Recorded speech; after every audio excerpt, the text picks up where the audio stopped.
le piogge e la gelata di oggi praticamente hanno chiuso completamente la possibilità di seminare le biete, per cui è probabilmente un raccolto che andrà perduto.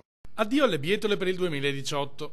Le gelate fuori stagione hanno compromesso irrimediabilmente questa coltura e ora mettono in serio pericolo anche ciliegi, susini, peschi e albicocchi. Dopo un anno di lavoro si rischia la perdita dei prossimi raccolti.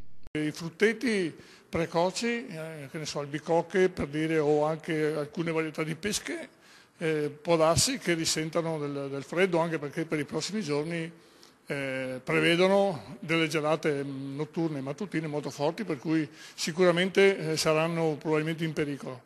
Dove la temperatura rimarrà a lungo sotto lo zero sono inoltre a rischio le primizie di stagione come gli asparagi, che per l'abbondante acqua non potranno essere coperti. Anche le prime patate, seminate dopo la precedente ondata di gelo siberiano, ora rischiano di marcire. Posticipate, si spera non di troppo, le semine di mais e delle altre produzioni estive come legumi, pomodori, melanzane e peperoni. L'anno scorso è stata sicuramente un'annata molto particolare in un verso, questa già si presenta molto particolare nel verso opposto, si spera che prima o dopo il tempo metta un po' di criterio e ci lasci lavorare e ci dia una buona stagione. Fino adesso per un motivo o per un altro alcuni prodotti hanno avuto grossi problemi.